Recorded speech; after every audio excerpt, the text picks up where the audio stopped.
everyone. New book review alert, Thicker Than Water by Kerry Washington. It is a signed first edition. I love the book. It's beautiful. Look at how pretty this is. I think this is really, really nice. This was inspired by Shonda Rhimes. Shonda Rhimes was like, girl, you need to write a book. Um, this is really, really cute and nice. Very, very wonderful. I the news press focused a lot on her discovery that her dad was not her biological dad. That's how she even starts the book. I think this was unfortunate because I know that you're going to lead with the most salacious thing, but I thought that the biggest interesting thing about her, that the takeaways, there's a couple, is how as adults and parents we think that our children don't feel us. And she was constantly talking about how her parents were arguing and having all these different things, and the whole thing really is about secrets. And I thought, and they were trying their best to they thought they were protecting her, when in fact you're not protecting her by keeping your secrets or keeping these secrets. You're and pretending that everything is okay when things aren't okay, because it created a sense of anxiety. It created her inability to tell the truth throughout her entire life, and kind of shielding and being people pleasing and caring more about how other people think and feel, and not caring about how you think and feel about certain things, and being too considerate.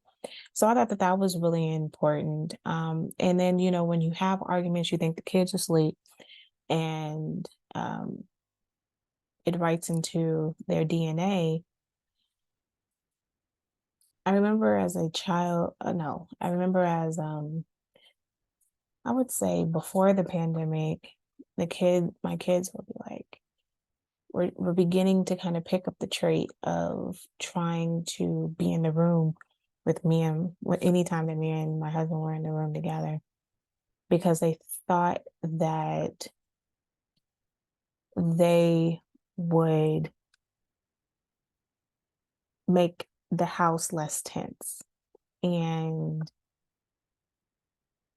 I did not like that. Actually, the two of us didn't like it. And so we reevaluated how we spoke to each other. You knew that that mom's mad when mom's not talking to dad. Because I'm really not a confrontational person. So the whole idea of arguing was something I did not like to do. I still don't like to do. So I thought that that was really interesting to read about, and how she kind of got her anxiety attacks because of that. I also thought was really interesting, chapter 4 is my favorite chapter. I mean, and as an Audible, I was at the edge of my seat. Chapter 4, let's see if I can find it, was about how she was being touched when sleepovers, first of all. And I was thinking about this recently. As a child, I did do sleepovers, and people would sleep over in my house. I'd sleep over at other people's house. The thought never occurred that it would be a problem. My husband is completely against sleepovers. So my daughter has, like, never had a sleepover. And my son cannot do a sleepover even with his cousins, because he's the only dude. He's like, yeah, you now they have slept over at our house, and he does not sleep in the room. Now, and it's not to say that he would do anything to them and vice versa, but it's just no. And so I was reading this book for chapter 4, and he was touching her and looking at her while she was sleeping, and she blamed it on him just being it was another boy her age, when they were all doing sleepovers, and the parents were not were friends. And I loved how she stood up for herself, but the way that she writes, I will say, the way that this book reads and writes is very on the edge. Like, you're sitting on the edge. Okay, so what happened next? And I was like, ugh, on the edge of my seat, on the edge of my seat for sure. There are no sentences that sticks out to say, oh my gosh, I really love that sentence. But I do love her wordplay and her um like, for example, I started at that gulf between my parents and me and thought that it was my job to find a way across it. I thought that perhaps if I could get to the other side, I'd find the love, acceptance, and protection that I so desperately longed for and did not have the language to request. Like, it's just eloquent. That's the word. The language was eloquent. So I really encourage you to and then I will say that for Frozen, the book Frozen, the chapter Frozen, it led me, because I have conversations with both of my children about touch and bad touch and all that other stuff. And it led me to even have greater conversations about, let's talk about the natural side of curiosity. Because now my daughter is at 11, her body is pretty developed, and your little boys that you guys used to be in TK together, you're no longer in TK together, and they're maturing, and they're going to be looking at you differently. And we need to talk about what that means, because um, you may want to hold hands. You may want, you're curious about each other.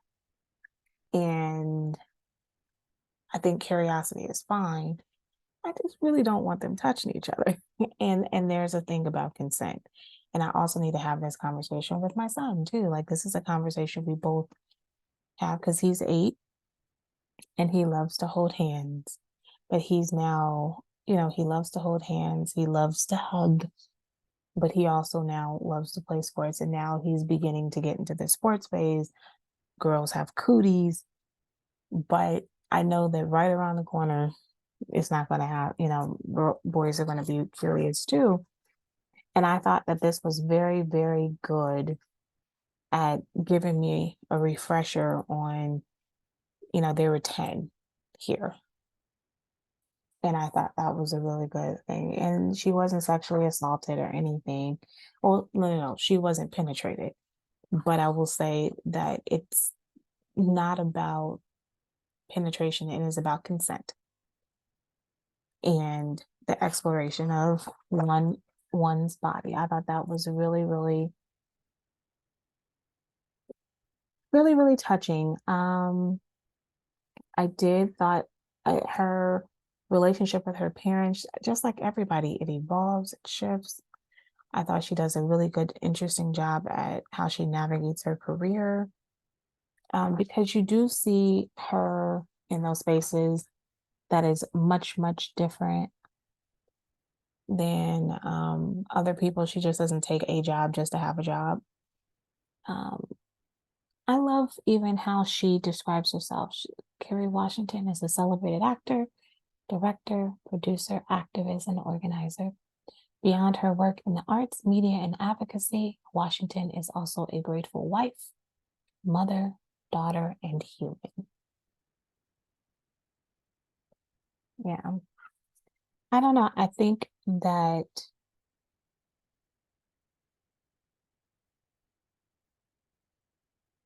it weaves together a nice story that's pretty short. It's about 8 hours if you listen to it on the if you listen to the book. It's about 310 pages if you read the book. And I think that you would enjoy either one. Um, I definitely think that there's a level of trigger within this, but I think that you do kind of have a little bit more of an inspiration as well. So pick it up. I also would highly recommend that you listen to it because the wordplay is it's the eloquent word choice is really good.